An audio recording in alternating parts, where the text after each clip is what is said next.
Welcome to episode 1 of season 2 of Brain Health Matters, a podcast dedicated to helping you connect with the people and resources that will help you improve your memory, boost your brain, and reduce the risk of developing dementia.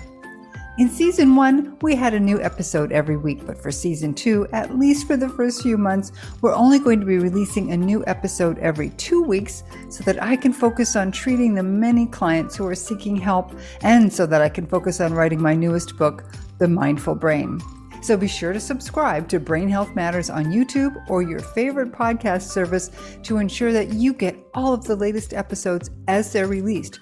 Because in each episode, we share important information that could change your life or the life of a loved one. This week, the mental and brain health effects of alcohol and other addictions. Is it true that we lose thousands of brain cells every time we imbibe?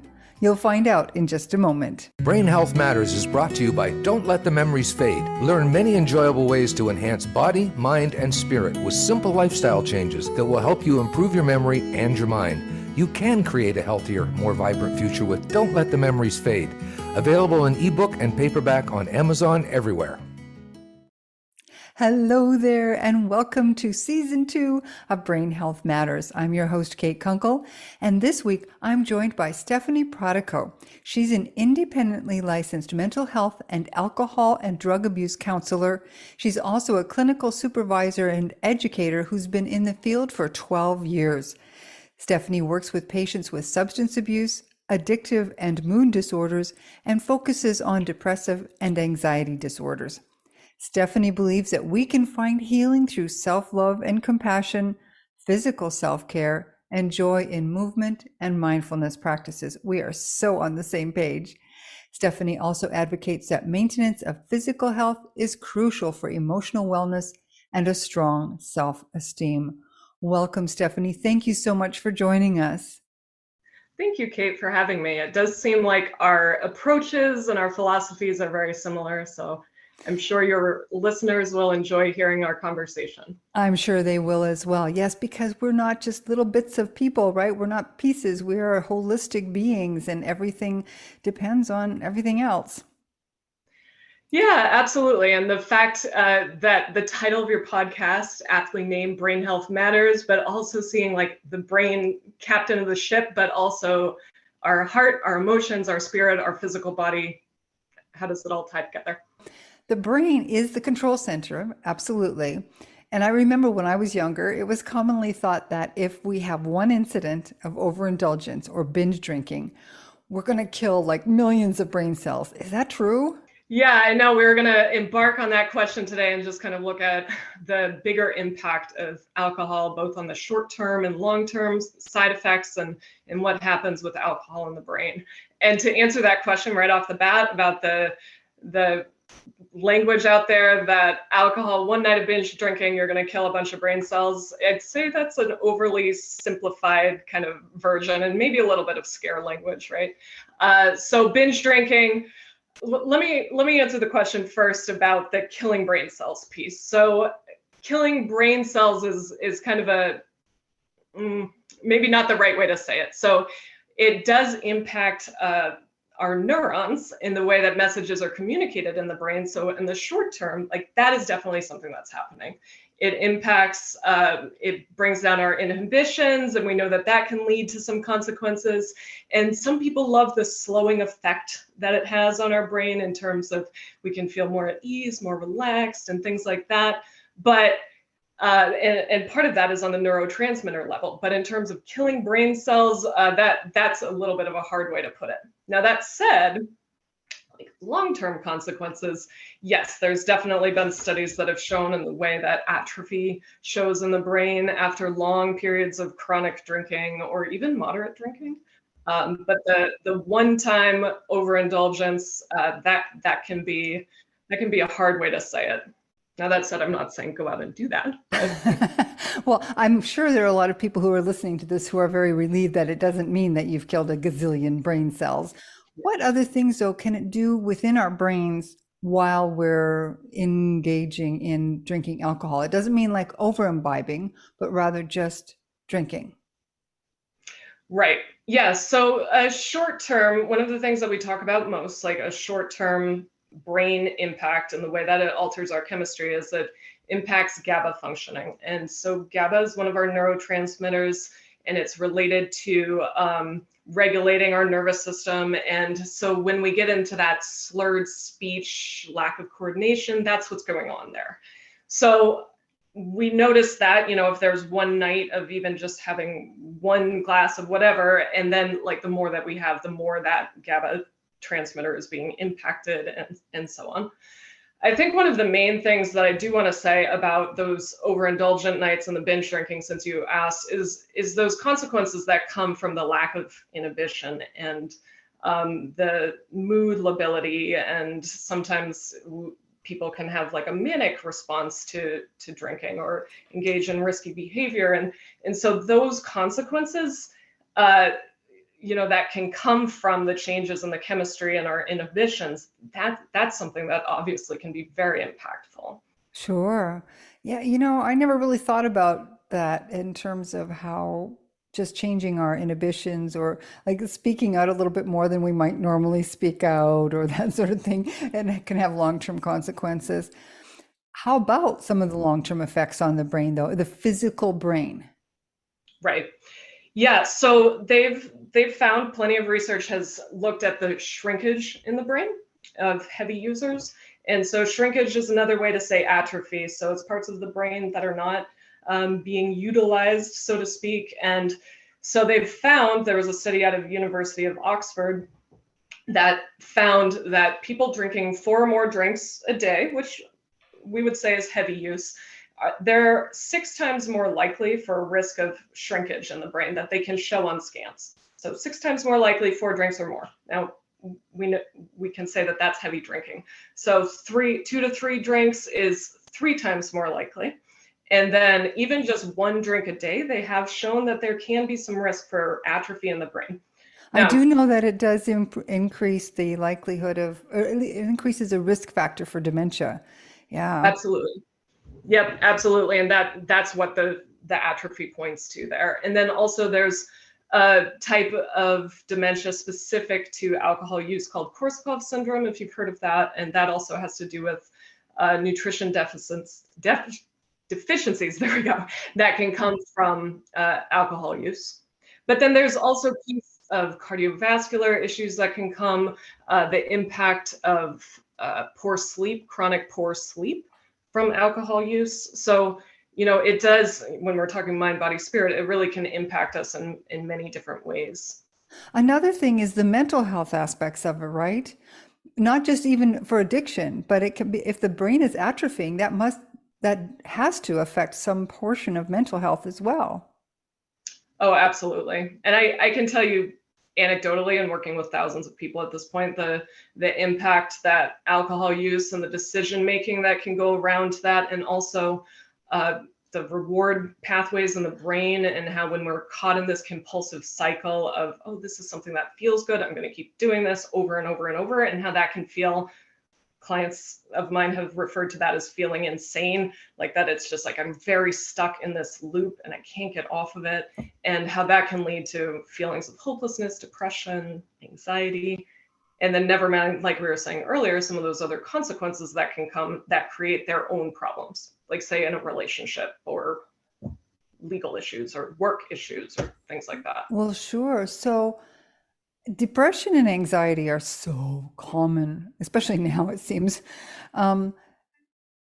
Is that a chicken before the egg kind of thing, though? Like, how does that work? Because if you're already depressed, maybe you want to use the alcohol, but then the alcohol can make you more depressed. Oh, big time. Yeah. And I think saying it as a chicken and the egg problem is spot on, because I've often had people ask me, well, what do you think came first, my depression or my drinking? And some can make that link, like I've been drinking to try to self-medicate and manage my depression and anxiety. And even on an example like social anxiety, someone going to a bar and drinking so that they can feel more comfortable, and then how that cycle can be problematic, right? So it's hard to point to the origin. Like there is a piece about genetic predisposition, but that's not a hard and fast thing for everyone. Like some come from families with a long history of alcohol use, and then they don't have any addiction issues, and vice versa, right? So it's not that simple, but I would say that if someone is experiencing mood symptoms, then alcohol can certainly be fuel on the fire. It's not a cure. And I think sometimes people will look to it to try to feel better, and actually it's like, oh, that might be digging a deeper hole. And then it takes more complex work to get out of that hole. I understand that also, like a traumatic brain injury, it can affect the part of the, depending on where it was and how severe and so forth, it can also create a deficit that would lead someone to be more likely to overindulge, not just in alcohol, but in other addictions as well.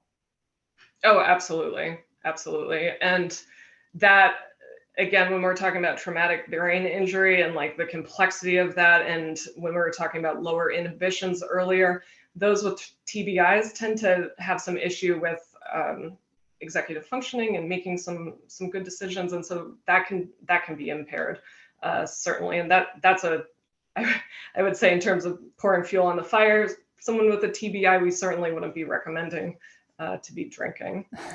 No, because you've got enough to deal with in the first place. Exactly. So one of the things that I like to talk a lot about here is solutions, but we need to know where there's a problem first. So, people say, I don't drink before lunch, and I don't, I might have a drink at lunch, but then I don't have anything until 3 o'clock or something. Back when I was in law school and working in the corporate world, everybody had a liquid lunch. Lots of people had liquid lunches, but they never had a problem. Nobody had a problem. But what nowadays, it's frowned on a little bit more, of course, but how can we tell when there's a problem? Yeah. Great question.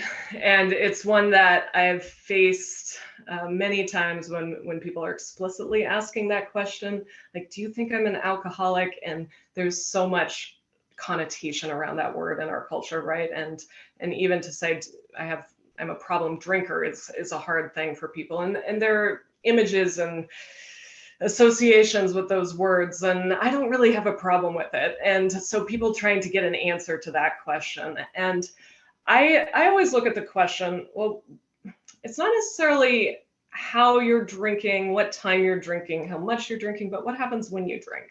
And do you feel like you're in that compulsive routine and that you don't have control? And are you drinking to a point where there are consequences, but then you're still picking up drinks the next weekend? And so rather than getting too tangled up into some of the pieces that classically, if you're drinking in the morning, that means you're an alcoholic.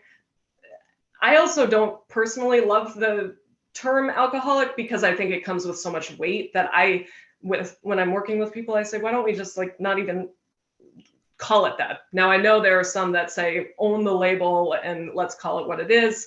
I don't really fall in that frame of thinking. But regardless of what you call it, to what you were saying before, how do we find a solution? What's your plan? So focusing more on, okay, I know there are problems that come when I drink, so what can I do about that? Which is what makes my work so interesting, because addiction is so multivariable, right? We're talking about physical health issues, we're talking about a cognitive process that can get a little bit wonky with maybe I can just have one more drink tonight, it won't be that big of a deal, that kind of thinking.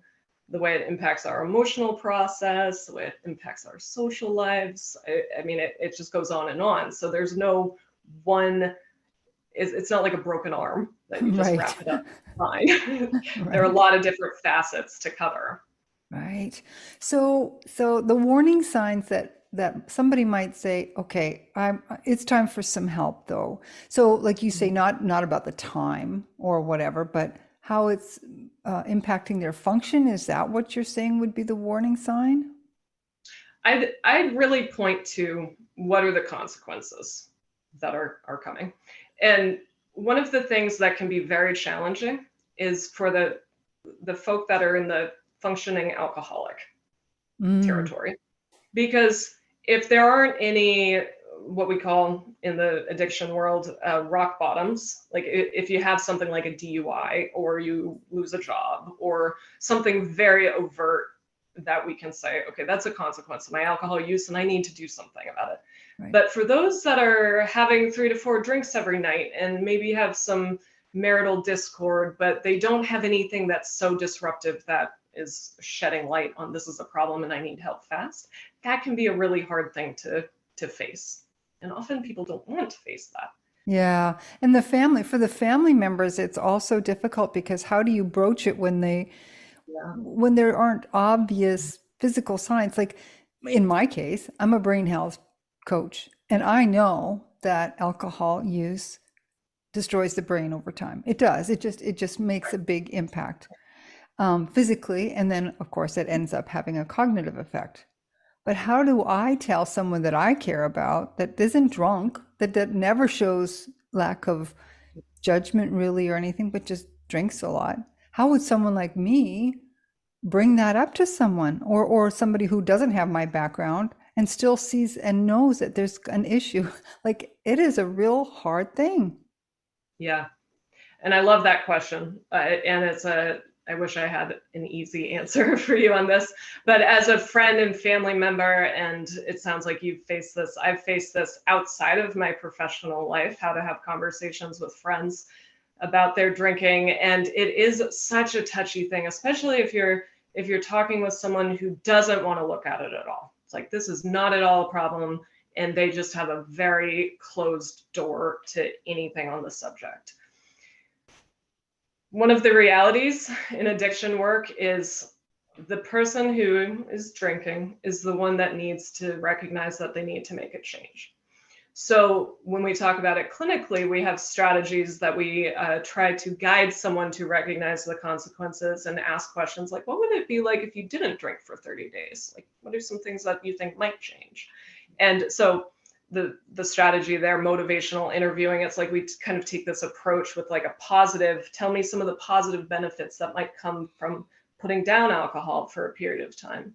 So that's something that we do in the clinical world. When we're talking about with friends, family, I know that, we don't want to like try to be therapists to our friends and family, but even just to say a friend, family member is coming to you and saying, gosh, I had a really rough weekend. I drank too much. I said some things I didn't want to say. And if they're leading with, maybe I should stop drinking for a little while, to cheerlead and support and say, that sounds like a really good idea, or to just offer these little nuggets, right? But I think we can see and imagine that coming on very heavy with the you shouldn't do this, and here's all the research why you shouldn't do this, like that's met with resistance. Well, it is with everything.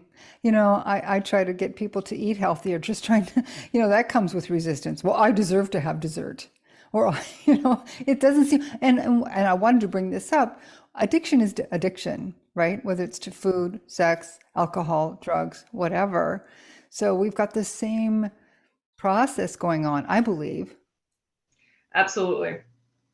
And the thing you mentioned, food, sex, exercise, some of these what we call behavioral addictions, when they can be problematic, but same reward pathways in the brain that I briefly mentioned earlier. So those, and we could have like 10 more shows on that, those can be pretty tricky to navigate because we have to eat, we have to move, we have to do some of these things that are pleasurable and meant to be pleasurable, where the total abstinence, if the goal is to put down alcohol altogether, which I know is not everyone's goal, but if that's on the table, like that can be more of a black and white issue to deal with, so to speak. Yeah. So, but when we're talking about some of those other problem addictions, they can bring consequences too, right? I mean, we could list all of those out. So same thing, like how do we talk about the consequences, and then also have conversation about, well, what would it be like if those consequences got better, and how would we get there? Yeah. I also want to say there's a lot to be said by living by example, leading by example. And, it's hard to have any merit in the conversation if one is overindulging very often and then trying to say, oh, well, maybe you shouldn't drink too much, right? Yeah. So practicing our own wellness, physical self-care, moderation with all of the above, and living well, I think goes a long way. And in fact, what I've found is people in my personal life will ask questions about some of my habits and exercise and nutrition and things like that, just because they see what I'm doing and gravitate towards that, right? That's interesting because I went vegan a few years ago, and I lost like 40 pounds very quickly. And I have more energy now at 64 than I did at 34. Honestly, people say to me, how do you keep going? And I'm like, everything works well now. I guess maybe that's why. So I can see how, and they do ask questions. Now, a lot of people won't go that far, as far as the vegan lifestyle is concerned, but they are then more interested in other things, like the exercise, like you said, by example. So that's a really good point, I think, for anybody who does have a family member. You do have to set kind of an example. And that's for any kind of addiction. I truly believe that, whether it's food or exercise or anything else. Gambling. Oh, sure. And when we think about the potential consequences for a gambling addiction, right. we can put numbers to that. That can be very scary. Ideally, if we see someone suffering around us, ideally they'd be coming to us and saying, hey, I need to make some changes. Can you help? What can we do? And they're opening the door. But if you see someone suffering and they're not at that place yet, to create a welcoming kind of energy for conversation, right? Which I know is not a super concrete answer. But no, but you have to feel, we often feel so helpless facing a friend or family member who's in trouble for many things, many situations, and you just have to kind of sit back and maybe sometimes wait, but just leave the door open. Yeah, I guess that's the best way to put it. So tell me, if you had someone come to you and they're ready, they're willing to make these changes, they understand they need to do this, what are the things that you help them with to make changes to become healthier overall? Right. So thank you for highlighting that. And it's something that I do take pride in my practice, just my focus on what I referenced earlier, the mind, body, spirit approach. And I know that's not my copyright. That's something we hear, but I often point to, and clients of mine that have been working with me for years will smile when I say it because I point to it all the time, the whole person wellness model, which is not specific to addiction. It's something that you can hop online and different people have kind of adapted it and pulled from it, but it's looking at the different areas of our lives and how do we best function in each area. And I think it's a great jumping off point for reflection. Like, how are we doing physically? How are we doing emotionally, even financially, socially, spiritually, vocationally? Like, the typical models are 8 different domains, but some have 12, 6, whatever. The point is that it's looking at ourselves in a holistic way and addressing on all fronts. So when I use that with people with addiction, I really say, let's look at the whole picture here. Yes, substance use is taking front stage here. We need to address that before we can look at how's your social scene and how are you doing at work. Like, if that one is taking up so much energy and time and attention, we need to take that one out of the equation. But in terms of mood management, and this would be something I could offer for anyone listening, addiction or not, how do we look at the whole picture and how do we set some goals in each of those areas and just do a quick assessment? How am I doing socially these days? How am I doing with my nutrition and my exercise and my sleep? And so when someone comes to me, I did an intake this morning and it was like a rapid fire. Okay, let's see what are the things that you feel need the most attention right now? And then what are some specific goals that we can set in those areas? And like I said, when I'm working with someone with a substance use issue, that's the first goal, usually. Right. So goal, I think that's a good word right there, goal.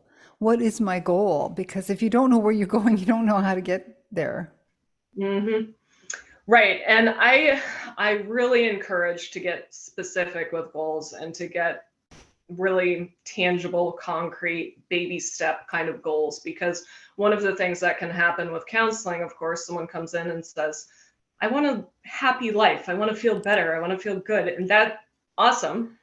But thinking of that as an umbrella goal that I think all humans have. And how do we target the pieces that, well, what are the things that are getting in the way from that I want to live well goal? And how can we get in there and fine tune? And so the more concrete and specific we can make those goals, especially when I'm working with someone week to week, like, what are you going to work on in the next week? And what can we talk about and measure next time? And how do we, again, take that baby step?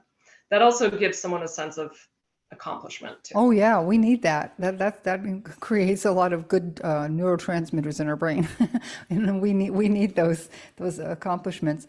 So you are also a yoga instructor, and we won't talk about that about itself, but it is a piece of the puzzle that you can put together for people to help them. Yeah, that and mindfulness.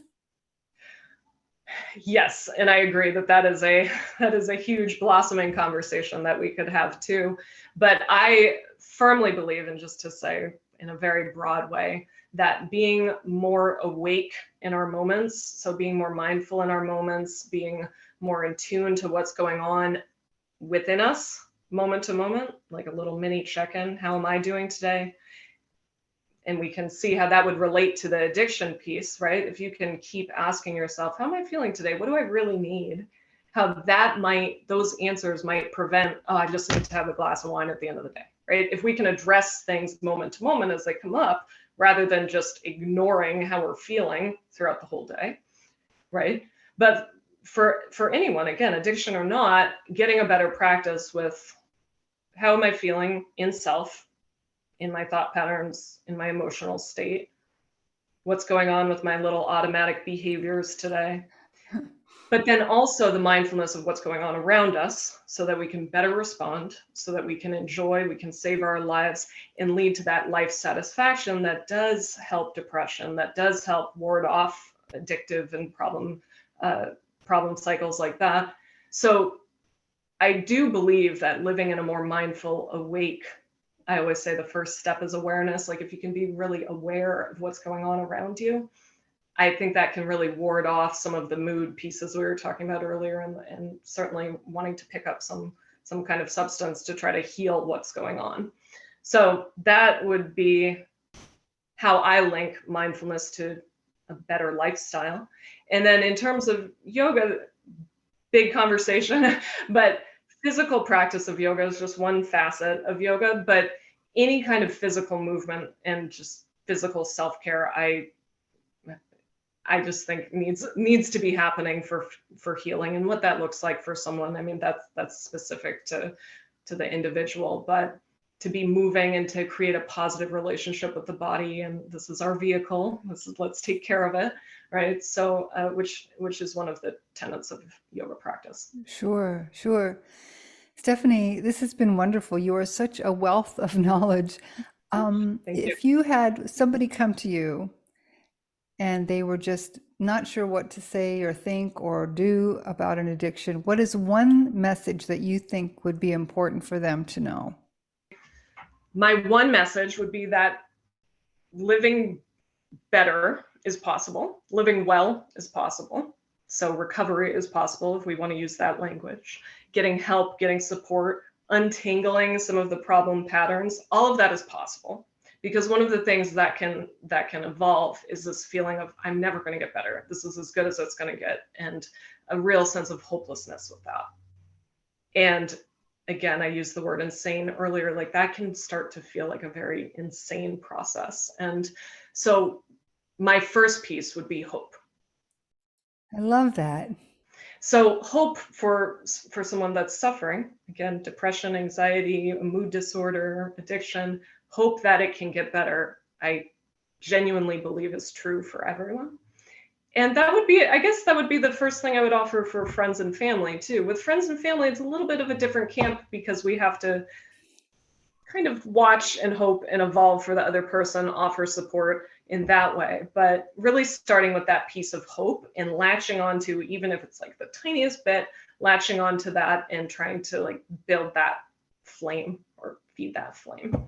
I think it's so important about so many things. You know, I was told, well, there was an article, and then I had a discussion with a coach that does the same work I do. And the subject of the article was basically that, how dare you offer hope to dementia patients? Because it's false hope. There's nothing that can be done. And it like, I'm like, are you kidding me? Are you just going to take that away from people? Yeah. Because there is hope. There are many things that we can do. The same things you just talked about, Stephanie, for addictions are the things that we ask people to look at when they're trying to improve their brain health, their cognition, their memory. It's the same process. Body, mind, spirit, social, every aspect of life. We can affect that, impact that, and therefore affect our process. So I love that hope piece. Thank you very much. Yeah, I just want to say that's a really heartbreaking thing to hear, because I think that's one of the most damaging things you can say or believe and feel and bring into practice, because if we don't have hope that things will be positive and well on any level, and I've worked inpatient psych, I've worked with people with developmental delays, that we could certainly look and say, well, that's a very hopeless situation, and how to find some good, how to find some positivity, and how to be looking forward with light and optimism rather than, oh, this is never gonna be any better. Which addiction, the nature of that beast is it can really feel that way. Oh, of course it can. Of course it can. Stephanie, how can people work with you? So I want to point to the agency that I've worked for 10 years. I've worked for AdCare Hospital out of Worcester, Massachusetts, and our umbrella agency is American Addiction Centers, which is nationwide. I think one of the beautiful things that's come out of COVID is the ability to work telehealth. So accessing resources, you can pretty much call up anywhere nationwide and get plugged in with an agency and get some help. So I do want to point to AmericanAddictionCenters.org. They've got amazing resources. I also want to say that the self-help program's available now, and it's not just AA or NA, if you've heard that, Alcoholics Anonymous. There's refuge recovery out there now. There's smart recovery. There are a lot of different approaches, and they're peer-supported, peer-led. And I think there's a lot of strength in that kind of approach and finding those kinds of communities. And then in terms of getting in touch with me, currently my caseload is full, but I would love to be a resource and answer some questions if people would like to get in touch with me. Okay. And that is simply my email, which is my full name, Stephanie PRATICO, LMHC, @gmail.com, and I can help point people in the right direction. That's wonderful. I'll make sure those websites and your email are in the show notes. Stephanie, thank you so much for joining us here on the first episode of Season 2 of Brain Health Matters. Thanks for having me, Kate. Take care. Be sure to subscribe to Brain Health Matters on YouTube or your favorite podcast service to ensure that you get all of the latest episodes as they're released, because every time we share important information that could change your life or the life of a loved one. Brain Health Matters is brought to you by The Musical Brain, Book 3 in the Healthy Brain series. Enjoy the fun and easy practices in this book to improve your memory, sharpen focus, and master your mind with the healing power of music. Available on Amazon everywhere.